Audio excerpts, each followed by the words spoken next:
We hadn't seen you in a while. Big block of training. What do you think of the weekend? Yeah, I mean, I think I'm right on track. So, like, didn't win a race, which is a bummer, but I think I'm right where I need to be. So it's still 2 months till USA, so everything's going according to plan. I kind of wanted to experiment today with my tactics and like almost do a little bit of Nick Willis, where I just try to conserve as much energy, save as many matches as I can into the last 150. So it worked pretty well, but I like between Josh and Marco, I had a really hard time like finding my space because Josh he wasn't really staying in a consistent spot on the lane. So it made it like I'd get behind Marco, then he'd come back in, and so it ended up being a little sloppier than I was hoping, but it was right. It was a good experience working on that skill. So first slam in the books. What'd you think of the entire experience? I mean, it wasn't too different than any other meet, but the stadium is packed, so that was awesome. I don't know why it's so rare to have races this electric in the U.S., but I would argue this is like up there with Milrose as far as like the most energy at a meet. So that was super awesome, and I love racing twice. I don't know why every meet doesn't have you race twice. Do the travel. I always feel better on the second day. I think that's the obvious way to do things. Fans get more running, runners get more racing. Just a good way to do things. Do you think it's just helpful that we're in a big city, right? Like, we go to Eugene, and Eugene's great, but it's. I don't know. I wouldn't say Eugene's great, but. But when you go to New York, you're in Milrose, right? So like, do you think that just factors into maybe we need more meets in big cities? I mean, as an athlete, I find logistic and like, I have budgets to pay for travel and housing, and Eugene is still a logistical challenge. So like, if I'm a fan that's on the fence, Eugene is killing my desire because you realize how expensive it is, how much travel. It's just a pain. So having events and more accessible spots is just a game changer. I mean, and I don't know that much about Philly, but I'm assuming like you can take public transport to get here, so parking's not as big an issue. So it's just logistically a much easier thing. And then New York's the same story. So in the big picture, like when stuff gets planned, they do the Diamond League circuit, they go to cities that do they forget sometimes? Hey, the fan experience, making sure they can come out, that matters too. Yeah, I'm not sure because I'm not organizing these meets, but I don't know why Hayward, like they built the new Hayward in Eugene. That makes no sense to me. Why didn't they build it in Portland where there's more housing, it's easier to travel there, it's cheaper to get to and stay. This seems like it would make more sense if you're trying to pack a stadium. So, how do you feel about your training? Like, you were fifth in the Olympics last year, but it's like second and a half away from medals. Do you feel like you're getting closer? I think it's the first time you've ever beaten here in the 1500. Yeah, I mean, you can say I'm a second half away from the medals, but if you look at 2023, I was sixth at USA's. So I'm not going to compare to them. I'm going to compare to me, and the training is getting more and more refined. I really think we have a good understanding of it, and we're really dialed. That being said, there are a lot of things you just can't take shortcuts. It just takes time and patience. And like if you want to be ready in August and September, you're going to be on a little heavier legs now. So that's kind of where we're at. But I'm really happy with the system we're using. It's continuing to get better. We're really trying not to have it drift too much because we keep it at the core of what works. So you hadn't raced for such a long period of time. Like, did you want to run the first two slams, or were you just playing in training? I mean, I would. I wasn't ready to run them. That's just the fact of the matter. So, one of my biggest critiques of Grand Slam is like, why are there meets that early and Worlds that late? I guess I can't speak to other athletes' abilities, but I'm not able to be in racing shape for that long. It's just not attainable.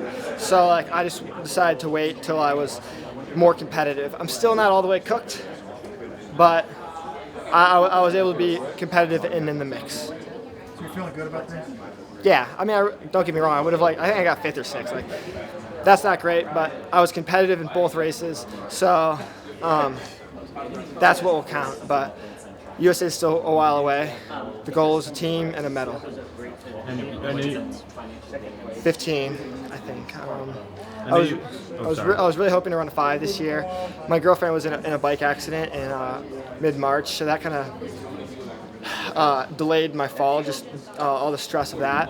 So I got a little behind, or not a little behind, but like just my head wasn't in training for a few weeks. So I was hoping to run sound, and it just I didn't want to rush training, so it ended up not working out. I think I would love a 5. I think I'm probably going to wind up being a better 5K runner than an 8 runner, but that's just where my genetics lay, but I need more time to develop it. How's she doing? She's doing better now. It's not fully healed, but it was a drag. This is in Flagstaff. She's in South Carolina, but so I spent the spring there with her. Okay. I know you mentioned it was hard to find space. Are all those spikes from today? Yeah, I think they're probably from Marco. I'm a big believer in when you're going sub 60 pace. I think being behind someone makes a difference. I believe in the wind resistance, and I believe in the rail. So I was trying to run as efficiently as possible. I train alone for a lot of the time, and Marco's really big and has a huge back kick, so it was hard, and the race was kind of young, so it was hard to find the right space behind him. So I ended up getting clipped quite a bit, but it's part of the learning process. Frankfurt Field's set up a little differently than most tracks. Was that weird to you at all, or is it pretty normal? The 15, it was totally fine. I was lane 1 or lane -3, depending on how you want to think about it, in the 8. So that I was really stressed about that, because like if you look at most of my successful 8s, I like to take a long cut in and kind of slot myself right up front where I like to be.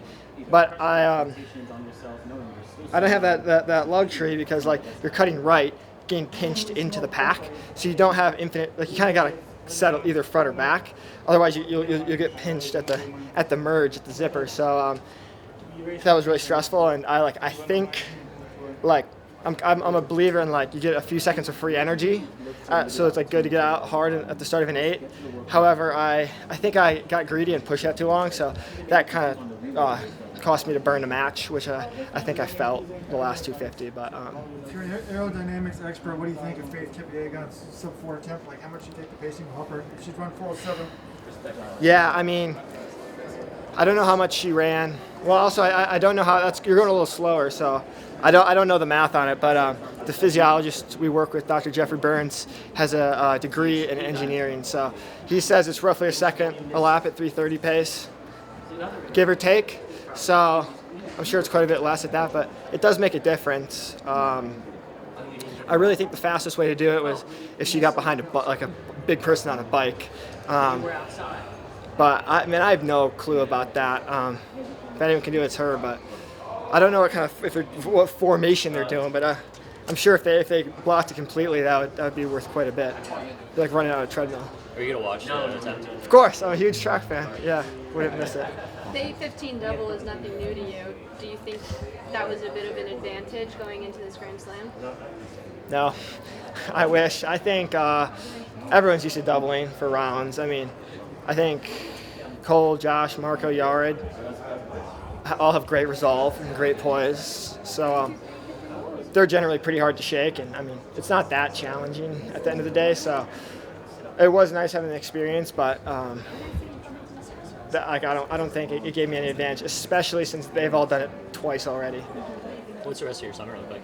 I'm not exactly sure. I don't know. I would like to run the next Grand Slam, but I don't know if I don't think I have confirmation yet. So Did you do the 3K at all?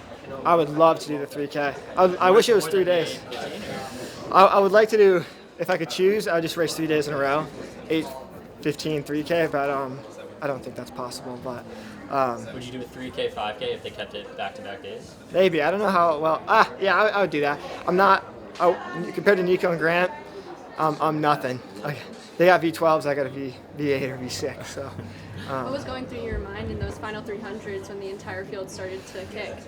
I was like, all right, be patient. Like things will open up, and I mean, I wonder if I did things differently, if I could have been in contention for the win. I don't know, but also Cole and Josh are literally the two best guys in the world, or 2 of the 4, 2 of the 5. So and they're sharp because they've been racing. So I don't know if I would have beaten them or not, but I kind of wanted to stick to my plan of saving matches until the last 150. Thank you. Thanks, Hobbs.